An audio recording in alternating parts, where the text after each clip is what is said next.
Boa noite, alunos e alunas do curso de Direito da FAIT.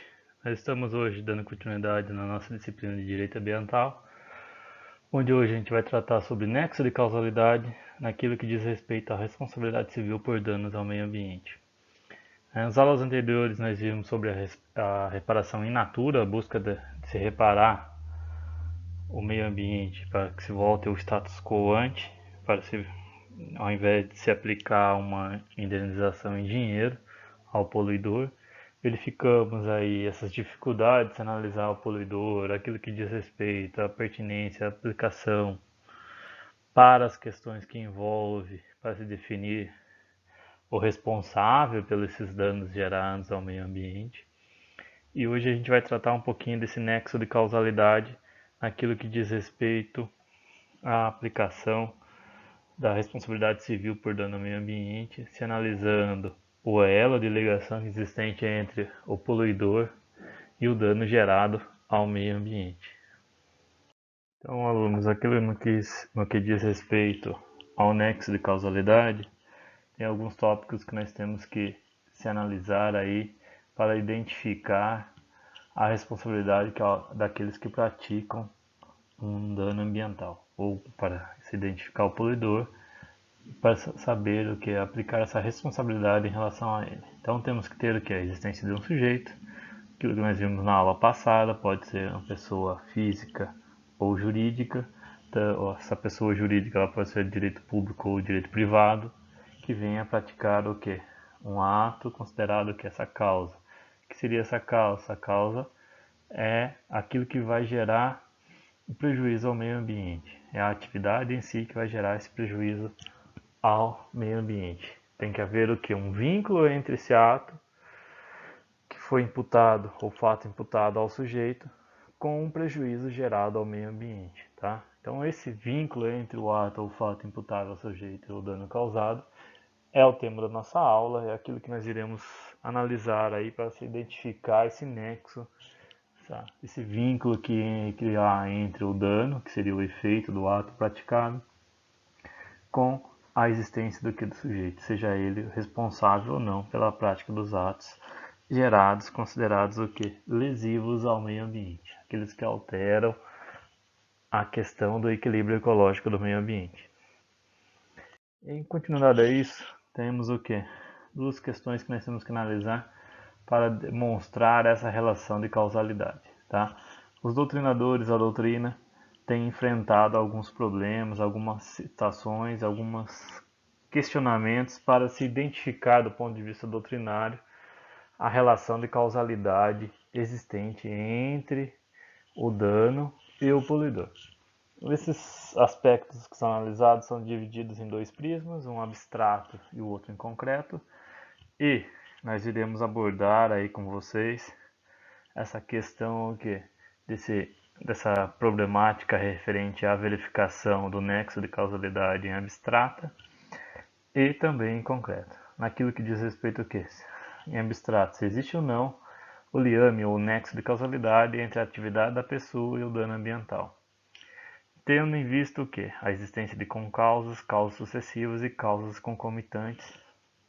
Significa isso, que não vai se analisar só o ato em si praticado pelo poluidor, e sim o que? Outras situações que possam gerar esse prejuízo ao meio ambiente. Se um ato isolado pode ser analisado o que? Como prejuízo ao meio ambiente, então ele ser responsabilizado. Se esse único ato pode ser o que? Levado em consideração para a aplicação do nexo de causalidade em relação ao dano ambiental e isso garantir o que? A responsabilização. A segunda situação em relação ao nexo de causalidade é a comprovação no mundo dos fatos. Significa o quê? A comprovação desse dano ambiental, desse nexo de causalidade em relação ao processo a ser aplicado, tá? Então, em abstrato, é analisar os fatos, verificar quais são os fatos que geraram esse prejuízo ao meio ambiente, tentar se identificar qual seria esse fato, qual seria a causa, ou se foram várias as causas, ou uma sucessão de causas que geraram o quê? Esse prejuízo ao meio ambiente e tentar se identificar o poluidor.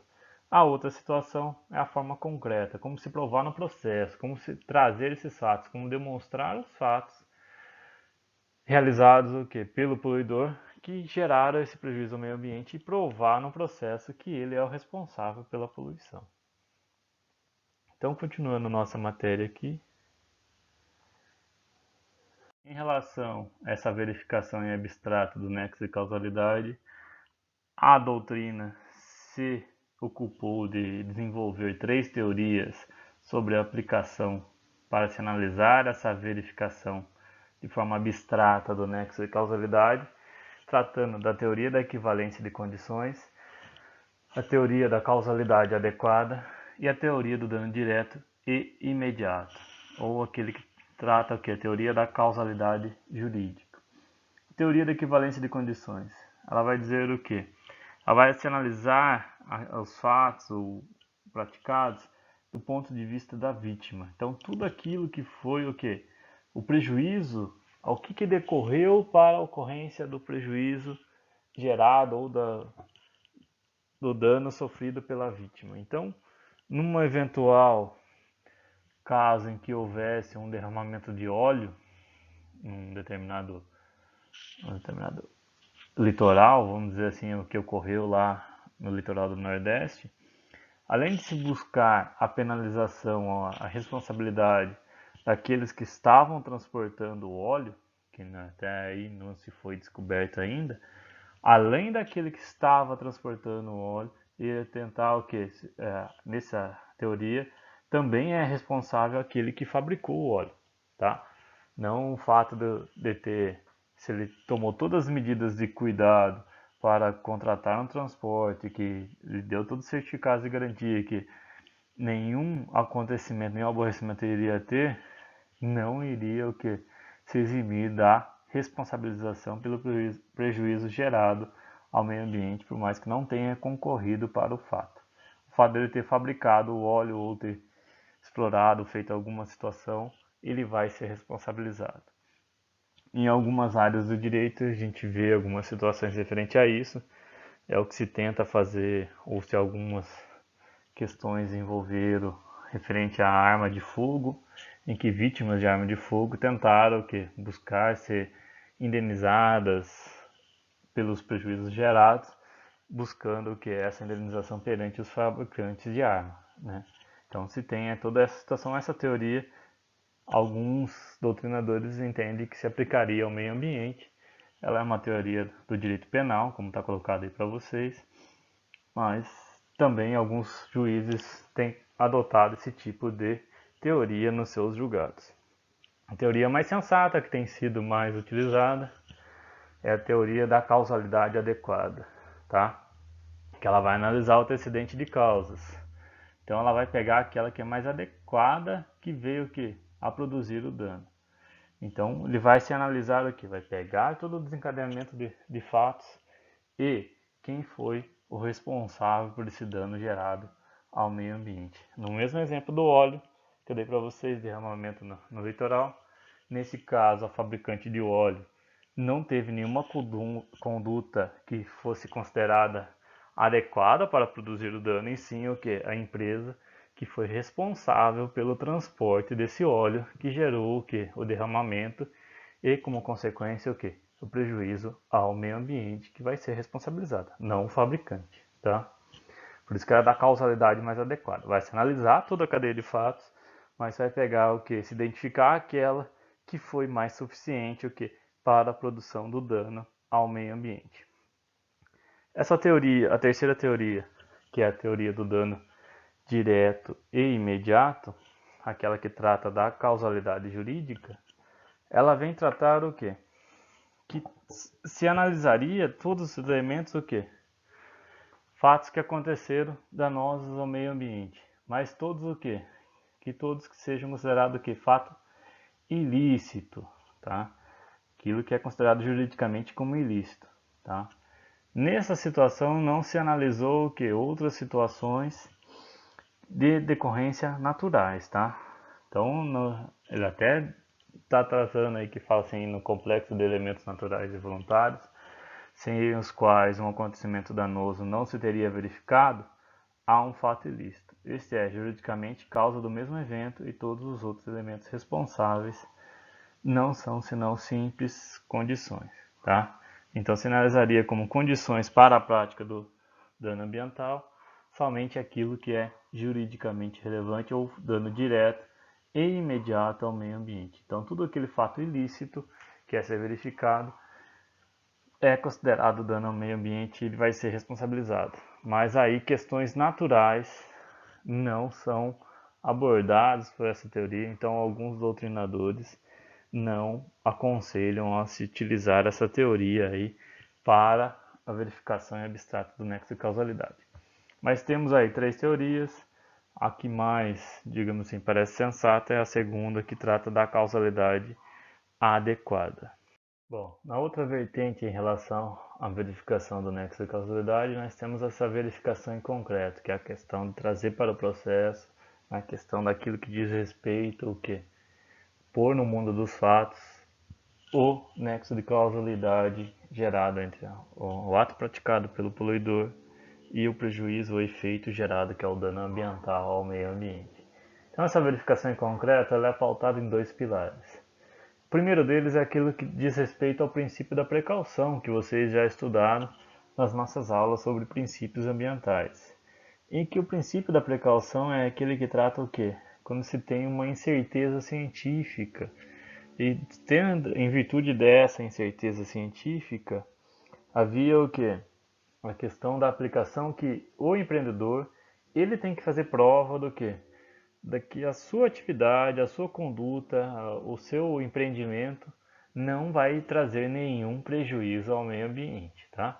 Então, se não tem uma certeza científica, se não se conhece os resultados da prática da atividade empresarial, o princípio da precaução vem aí como uma ferramenta aí de se demonstrar o quê? A verificação em concreto do nexo de causalidade e que, em virtude dessa incerteza científica, gera aí o que? O dano ao meio ambiente, tá? Por causa dos seus resultados, dos seus efeitos não serem conhecidos cientificamente, tá? A outra questão que envolve a verificação em concreto do nexo de causalidade trata o quê? De um instituto que nós temos lá no Código de Defesa do Consumidor, que é o da inversão do ônus da prova, tá? É aquilo que já falei para vocês. Também é uma decorrência do princípio da precaução, que o poluidor ou o empreendedor o quê? Tem que demonstrar que o seu empreendimento não gera prejuízo ao meio ambiente. Por que há uma inversão do ônus da prova nessa verificação em concreto ou quando há as ações de responsabilidade civil por dano ao meio ambiente? Justamente o quê? Pela hipossuficiente ou pela falta de dados, pela falta de, digamos assim, de conhecimento daquele que está, conhecimento científico, tá? Não conhecimento dos fatos, conhecimento científico das questões que envolvem o empreendimento. Por isso a questão do princípio da precaução, que quando há uma incerteza científica e, digamos assim, que são casos que não se aplicam o princípio da precaução, pode ocorrer o que? O juiz pode se determinar aí a inversão do ônus da prova por causa da questão da hipossuficiência daqueles que estão alegando os fatos. Aí, nesse caso, no processo, o poluidor terá o quê? Que demonstrar, fazer provas, trazer estudos, trazer elementos o quê? Que demonstre que ele não foi o responsável pelos prejuízos gerados ao meio ambiente, tá? Em relação a essa primeira parte, esse é o que tinha que falar para vocês. Então, existem duas formas de se aplicar e se verificar a questão do nexo de causalidade, tá? Uma delas é se verificar em abstrato, então se analisar os fatos, a ocorrência de fatos, essa cadeia de fatos ou um único fato que veio gerar esse prejuízo ao meio ambiente, uma forma abstrata de se buscar esse nexo de causalidade. E a segunda forma, o que? De forma concreta, de se trazer ao processo, ao mundo dos fatos, o que? Esse prejuízo, se demonstrar, se provar a existência desse prejuízo ao meio ambiente. Muito obrigado, até a próxima.